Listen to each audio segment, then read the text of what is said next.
이 탄소 배출권을 적용하는 국가들이 계속 많아지고 있습니다. 이런 것을 본다면 탄소 배출권 거래 가격이 계속 올라갈 수밖에 없겠다라고 저는 진단을 하고 있고요. 그래서 지금은 당연히 ESG 열풍처럼 그렇게 움직이지 않으면 오히려 비용이 늘어나는 그런 구조예요. 예를 들어 많은 분들이 이제 적은 월급으로 좀 재테크를 어떻게 할 수 있을까 고민들을 많이 하세요. 네. 그러면 이제 김광석님께서 후배가 한 명 와서 네. 저 좀 이제 재테크를 시작해 보려고 하는데 네. 월급이 한 300만 원 정도 돼요. 네. 이제 어떻게 좀 투자를 시작할 수 있고 어떻게 재테크를 시작할 수 있을까요? 라고 네. 물어보면 네. 좀 어떤 투자를 하면 좋겠다고 말씀을 해주실 수 있을까요? 저는 첫 번째, 여러분들이 주식 투자 열풍이 불고 동학 개미 운동이 불었는데 특히 제 후배뻘이라면 저는 그런 생각이에요. 이 주식 투자에 관심이 생긴 건 좋은데 주식 투자하는 그 방식은 성숙되지 못해서 이 친구들이 하루 종일 주식 차트 보고 있는 거예요. 나 너무 안타깝습니다.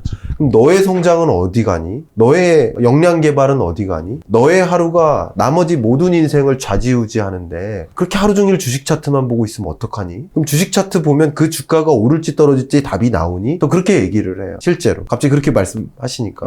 그렇게 말씀드리고 주식 차트 보지 마라. 그 주가가 상승할지 하락할지는 오늘 내일 결정하는 게 아니고 중장기적으로 어떤 거스를 수 없는 변화가 있는지를 봐라. 그 거스를 수 없는 변화들을 제가 이 책에다 계속 여러 가지를 담았지만 오늘 그 말씀을 드릴 수 있을지 모르겠지만 그 거스를 수 없는 변화 속에 반드시 등장하는 유망산업이 있습니다. 그럼 그 유망산업을 리드하는 그런 기업에게 나 이제 너랑 동업할래? 이런 마인드로 주식의 일부를 보유하는 거거든요. 그러니까 동업자를 찾는 게 주식 투자예요. 근데 왜 어제 사고 오늘 팔고 주식 차트 보면서 살까 팔까 그 절대 따지 못합니다. 많은 분들이 빠르게 좀 부자가 되고 싶어 하다 보니까 그거는 네. 제가 보기엔 좋은 방법이 아니고요. 중장기적으로 동업할 만한 파트너를 고르는 거. 그게 좋은 투자 방식이라고 전 강력하게 말씀드리고 싶고요. 그런 차원에서 또 포트폴리오를 구성할 때 예를 들면 ETF라든가 지수에 투자하는 그런 펀드 같은 것을 추천을 드리고요.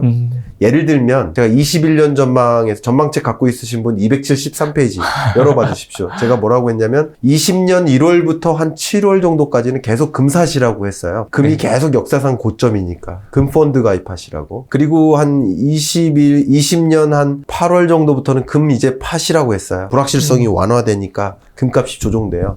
지금부터는 무조건 국제 유가 투자하라. 원유 사라 이랬어요. 그러니까 선물 시장의 국제 유가 ETF 같은 거 이런 거 사셔라 했고 지금 국제 유가 고점이잖아요. 또 지금의 스탠스는 또 다릅니다만 가장 대표적인 그런 ETF 상품 같은 것들이 탄소 배출권에 투자하라 그렇게 저 얘기합니다. 탄소 배출권 거래 가격이 있어요. 그러면 EU의 탄소 배출권 거래 가격에 추종한 ETF 상품이 있는데 그런 상품을 좀 추천드리고 싶습니다. 탄소 배출권이라고 한다면 네. 저탄소를 자동차 같은 걸 이제 내연기관에서 전기차로 바꾸고 이런 걸 말씀을 하시는 건가요?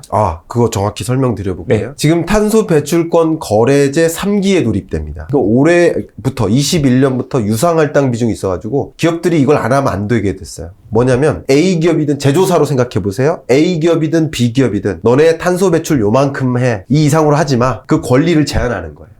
요만큼만. 그래서 A기업은 기존의 탄소 배출량을 줄여서 그 권한 이하로 내려요. 줄여요. 이만큼 저감해요. 근데 B기업은 탄소 배출을 저감을 못했어요. 잉여 배출이 생겼어요. 그럼 B기업은 잉여 배출만큼을 사와야 돼요. 탄소 배출 권한을. 누구로부터? 이런 A기업으로부터. 그럼 탄소 배출권을 거래해야 돼요.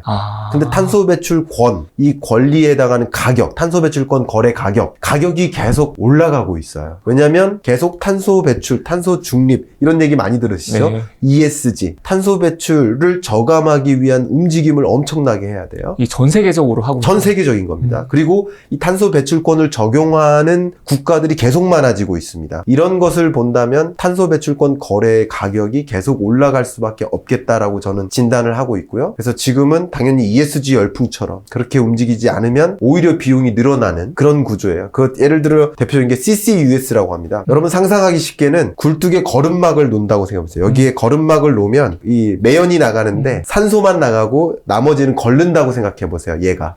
이걸 CCUS라고 합니다. 탄소 포집 장치라고 해요. 그러니까 이런 것들을 도입해서 탄소 배출을 줄여나가야 돼요. 예를 들면. 그러니까 그렇게 단기간의 노력이 다 안 됩니다. 이게 굉장히 비용도 많이 들고. 그렇기 때문에 당분간은 탄소 배출권 거래 가격이 올라갈 수밖에 없기 때문에 예를 들면 그런 투자를 하셨으면 좋겠다. 그러니까 이런 것들은 거스를 수 없는 변화라는 거예요. 친환경적으로 움직이는 이런 열풍. 그렇기 때문에 그런 변화 속에서 등장하는 이런 ETF 상품 같은 거를 저는 개인적으로 추천을 많이 드려요. 그러면 만약에 ETF를 샀을 때 이런 비중 같은 것들도 좀 네. 리밸런싱을 해야 될까요? 그러면 그렇습니다. 주기는 어느 정도로 좀 리밸런싱을 하면 될까요? 주기는 그런 기점이 있어요. 근데 중요한 기점은 제 생각에는 통화정책의 스탠스. 이걸 중요한 기점으로 보시면 좋겠습니다. 왜냐하면 항상 우리의 투자는 돈을 가지고 바꾸는 거잖아요. 내 월급을 갖고 바꾸는 거죠. 쉽게 말해 소득을 자산으로 바꾸는 게 재테크잖아요. 그러면 어떤 자산이 좋을까를 생각하기 이전에 내 소득의 가치는 어떻게 되나를 항상 봐야 돼요. 그러니까 돈의 가치. 돈의 가치의 움직임을 계속 보셔야 되는데 결국 내가 돈을 갖고 있는 게 유리할지 A 자산을 갖고 있는 게 유리할지 B 자산을 갖고 있는 게 유리할지를 따져보면서 그 자산을 계속 이동하는 게 재테크잖아요.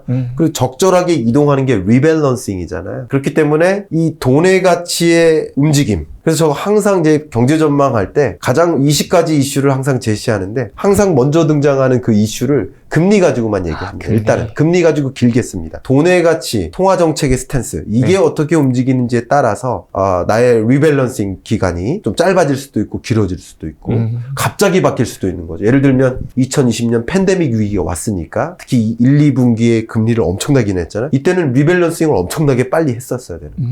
현금을 최대한 줄이고 금에 투자한다든가 주식에 투자한다든가 뭐 이런 식으로. 그래서 리밸런싱의 주기는 보통은 한 6개월이나 1년 정도로 생각을 하고 있는데요. 잠정적으로. 다만 이 통화 정책의 스탠스가 어떻게 되느냐에 따라서 또 그 주기마저도 바뀔 수 있겠다고 생각을 합니다. 앞에서 말씀하셨던 뭐 테이퍼링이라든지 아니면 양적 완화 이게 급속도로 이어진다고 했을 때 네. 이런 것도 같이 신경을 써주는 게 좋겠네요. 그렇죠. 그것을 가지고 판단을 하는 거죠. 이제 리밸런싱의 타이밍인가. 이제 내가 갖고 있던 소득이 200만 원이 여러분 200만 원 받는다고 200만 원이 같은 200만 원이 아니라는 거예요. 지난 2020년에 200만 원과 2022년에 200만 원 다른 200만 원이에요. 그걸 같다고 생각하는 순간 재테크가 어려워지는 거죠.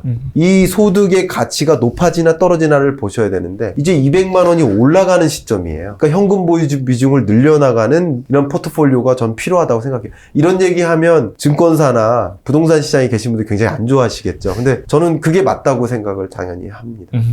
네. 투자자들이 가장 꿈꾸는 건 리스크가 적음을 많이 꿈꾸고 그러면서 수익은 커지는 걸 바라고 있는데 네. 실제로는 그렇지 않잖아요. 로우 리스크 로우 리턴이고 그럼요. 하이 리스크 하이 리턴인데 네. 혹시 이걸 하이 리턴은 되면서 좀 리스크를 줄일 수 있는 그런 방법이 좀 그 있을까요? 유일한 방법입니다. 유일한 방법이 제가 연중에 파운트 로보어드바이저 대표님이죠. 파운트 김영빈 대표랑 공저한 책이 이제 투자 시프트라는 책인데 거기서 그런 표현을 썼어요. 리스크를 줄이는 방법은 그만큼 내가 아는 것이다. 어떻게 비유를 했냐면 감나무가 있는데 감이 열려 있어요. 어떤 감이 먼저 떨어질지 모르죠. 그렇기 때문에 그냥 아무데나 누워서 입 벌리고 있으면 하이 리스크죠. 근데 어떤 감이 그 다음 떨어질지를 조사해요. 보니까 나무가 더 기울고 이게 더 많이 빨갛고 그걸 보면 요 감이 떨어질 가능성이 높겠네 라고 판단해서 그 감 밑에 입 벌리고 누워있으면 그건 리스크를 줄이는 거예요. 줄여나가는 것은 22년 경제를 먼저 들여다보는 거예요. 22년 경제 속에 제가 계속 변화에 투자하라 이런 말씀을 드려요. 결국 어떤 변화가 있는지 그 속에서 또 어떤 기회가 있는지 어떤 거슬 수 없는 트렌드가 있는지 또 중요한 것은 그 거슬 수 없는 변화 속에서 반드시 커질 수밖에 없는 산업이 무엇인지 그것을 지켜보면 모르는 사람에게는 그것에 투자하는 게 리스크일 수 있지만 그걸 정확히 진단하고 믿음을 갖기 시작하면 리스크가 줄어드는 거죠. 그러니까 리스크가 많다 적다는 어쩌면 같은 투자도 아느냐 모르느냐의 차이가 있겠다.